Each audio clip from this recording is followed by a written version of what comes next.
Hello to my beautiful family of light. You wonderful, courageous beings. You are my soul family. Yes, that is you. And if you don't know that by now, stick around a little bit. You'll find out it's true. My name is Claudia, and I want to welcome you to my channel today. My channel is all about growing into trust for our Creator's guidance, the presence that's in our life trying to steer us to a profoundly wonderful life that we can lead with in trusting in our Father, Mother, God, Creator, Source.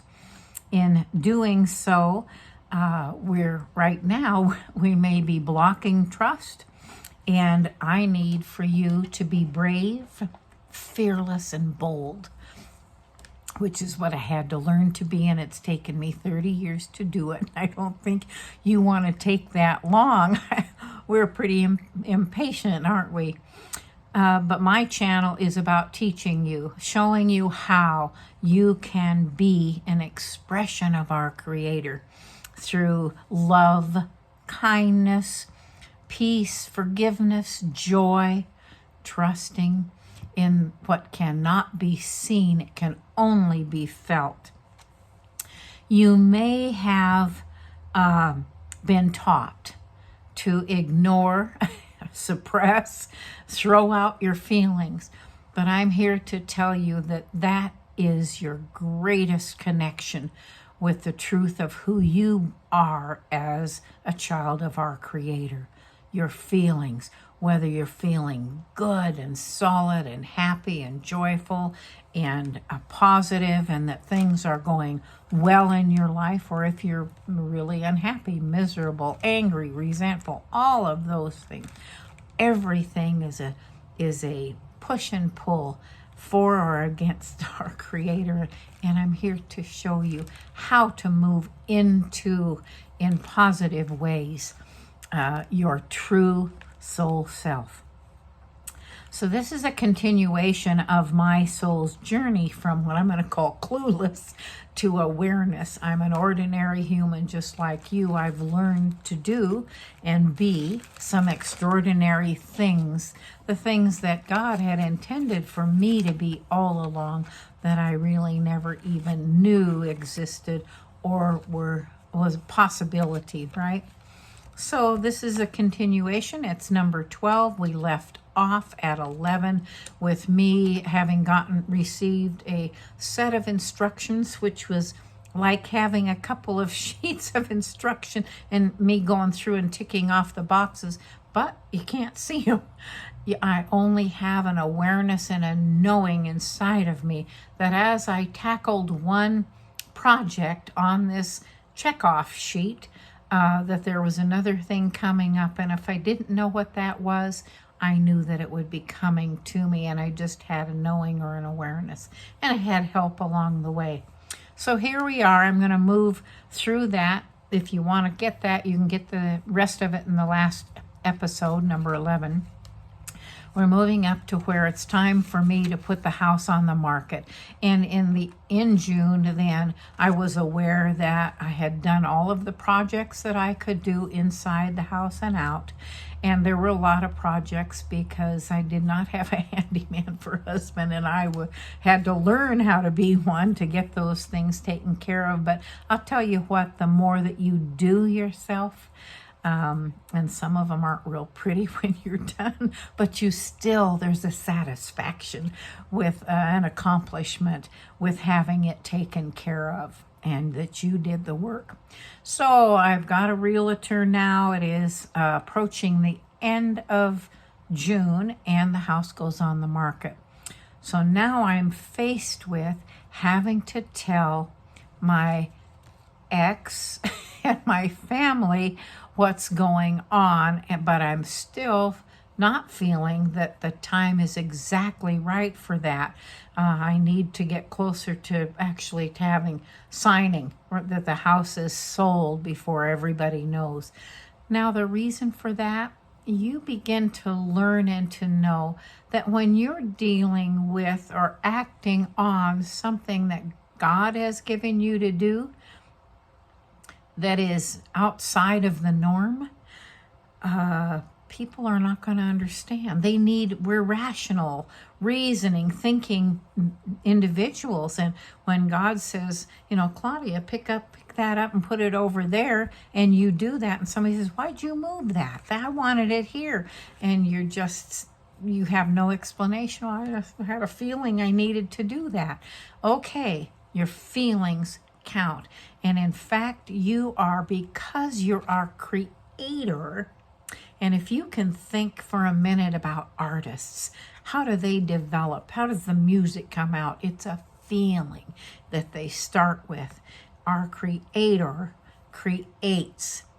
It isn't always rational. And you're going to find through this next period of close to 30 years of my life, how irrational some things can be, but they turn out wonderfully if you can learn to trust. That was my big message. I'm always going to be getting through to you, because we cannot see, we can only feel it. And you can feel it and know it from in here, where your heart and the seat of your soul is right here, just so close. But the head, you're from here, and the knowing, you're telling your head what you want it to do. And there's going to be a lot of resistance, because it's been in charge for a long time. So, okay, I now have a realtor. We go through, clear through to about to the end of July. We negotiate and come up with a contract for the sales of the home, which I own. Sort of. I mean, the interest rates were 17%, so at that point there's awful lot has to go back to the bank. But it's money that I will be able to utilize for moving and hopefully taking my son with me and all those things. So the house sells about the first, I'm going to say this, about the 10 days into August.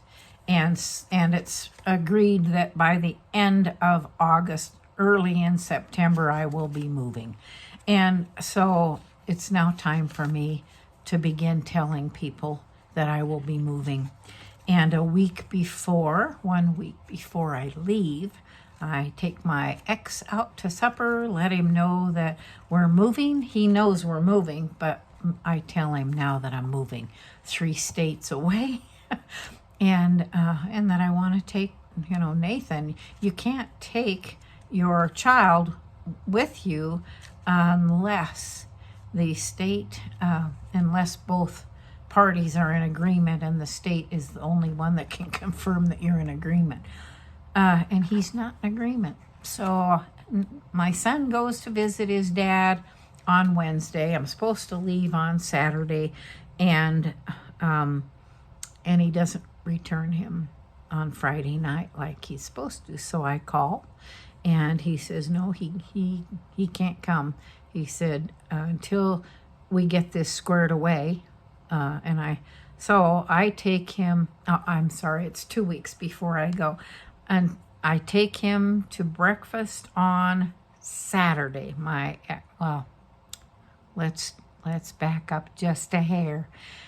I sit the night he won't return our child to me, even if it's for a visit. He's afraid I'll just pop him in the car and we'll take off. I stay up all night. In fact, I'm pacing the floor. I'm wondering what happened here. I thought, now this is my thinking, that my son's coming with me. He's going to stay with me. The dad has never been, he's always been his father. But as far as a parent goes, there's been not much for parenting. It's been all about fun, golf and sailboat trips and that kind of stuff. Anyhow, I sit down and exhausted Saturday night in my inward journey chair, as I call it.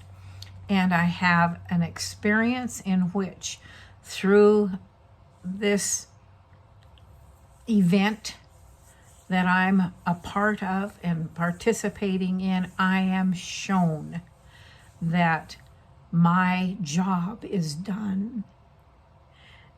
As far as, you know, you never, once a parent, you're always a parent. But as far as me, steerage is that's done.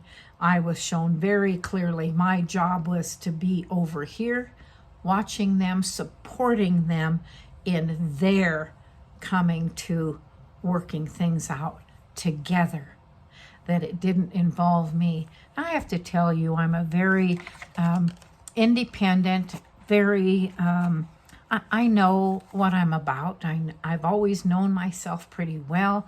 That isn't to say I know myself thoroughly. This whole life is all about getting to know yourself better, more, deeper, because the deeper aspect is that you're a child of our Creator, and that was not fully integrated in me yet. I'm having experiences of sensing, hearing, and seeing things, but I'm not integrating my full ability to ask, you know, what's going on and that sort of thing yet. That comes much later.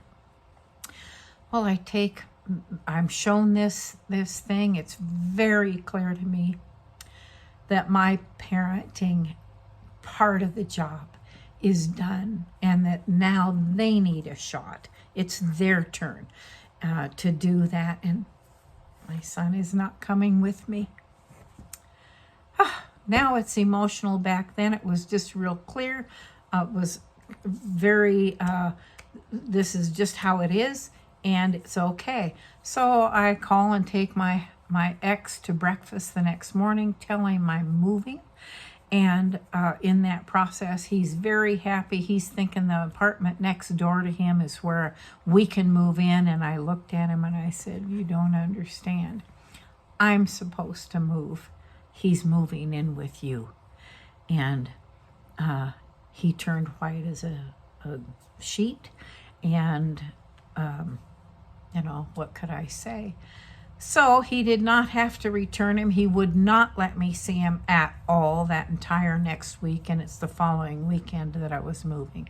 I did get that underway, but what I want you to know is that this is something that not very many will ever understand, that their mother left them with their dad because of an unseen voice, an unseen command, an unseen nudging, and when you steer off of the worldly path in order to follow an unworldly path, there are no explanations that will ever, ever, ever satisfy anybody.